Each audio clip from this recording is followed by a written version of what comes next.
Ang ikalawang sulat ni Pablo sa mga taga-Tesalonika. Ikalawang mga taga-Tesalonika, Kabanata 1.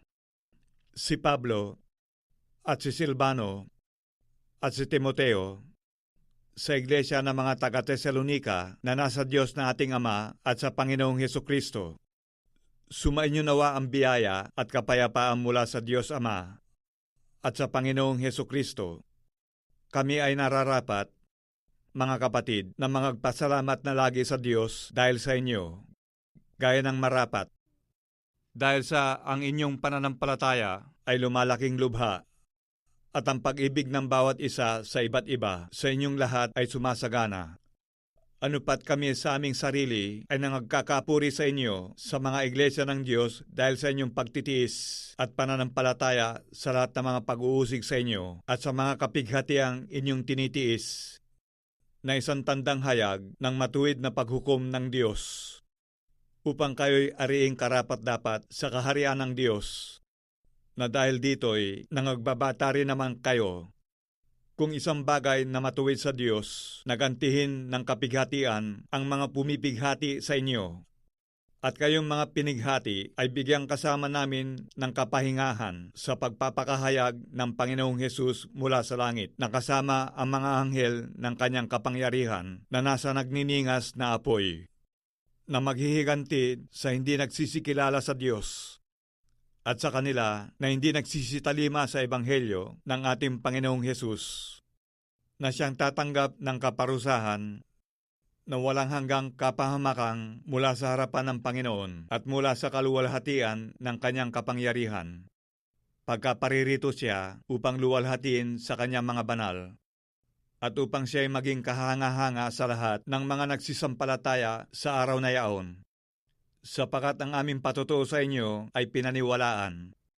Dahil din dito ay lagi naming idinadalangin kayo, upang kayo'y ariing karapat-dapat ng ating Diyos sa pagkatawag sa inyo, at ganaping may kapangyarihan ang bawat nais sa kabutihan at gawa ng pananampalataya, upang ang pangalan ng ating Panginoong Hesus ay luwalhatiin sa inyo, at kayo'y sa Kanya, ayon sa biyaya ng ating Diyos at ng Panginoong Hesukristo.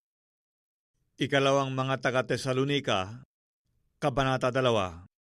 Ngayon aming ipinamamanhik sa inyo, mga kapatid, tungkol sa pagparito ng ating Panginoong Hesukristo at sa ating pagkakatipon sa Kanya, upang huwag kayong madaling makilos sa inyong pag-iisip, at huwag din naman kayong mabagabag maging sa pamamagitan man ng Espiritu o sa pamamagitan ng salita o sa pamamagitan ng sulat na waring mula sa amin. Nawari bagang nalalapit na ang kaarawan ng Panginoon. Huwag kayong padaya kanino man sa anumang paraan, sapagkat ito'y hindi darating, maliban nang dumating mula ang pagtaliwakas at mahayag ang taong makasalanan, ang anak ng kapahamakan, na sumasalangsang at nagmamataas laban sa lahat na tinatawag na Diyos o sinasamba. Ano pat siya'y nauupo sa templo ng Diyos, na siya'y nagtatanyag sa kanyang sarili na tulad sa Diyos. Hindi ba ninyo naaalaala nang ako'y kasama ninyo pa ay sinabi ko sa inyo ang mga bagay na ito?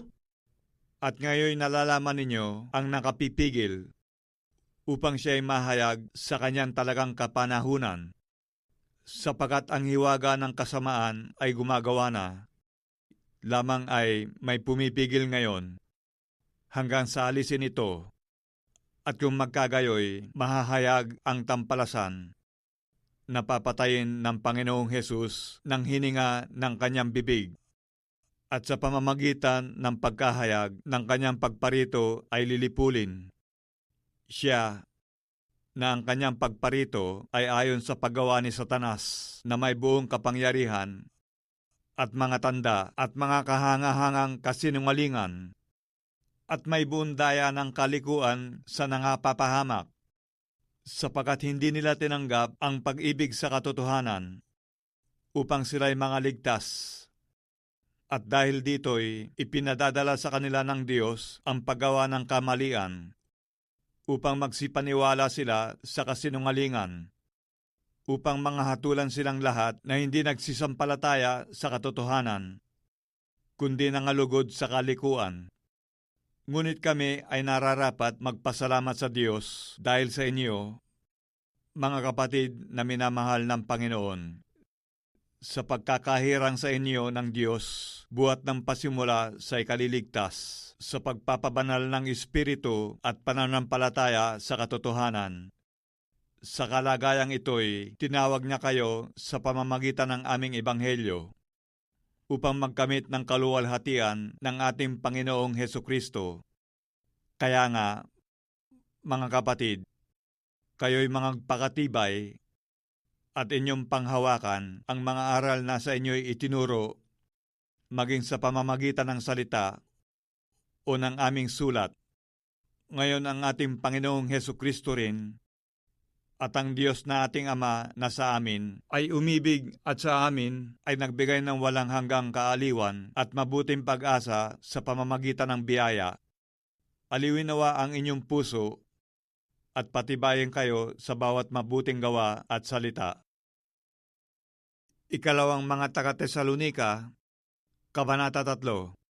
Katapos-tapusan, mga kapatid, ay inyong idalangin kami upang ang salita ng Panginoon ay lumaganap at luwalhati nawa na gaya rin naman sa inyo, at upang kami ay mga ligtas sa mga taong walang katwiran at masasama, sapagat hindi lahat ay mayroong pananampalataya.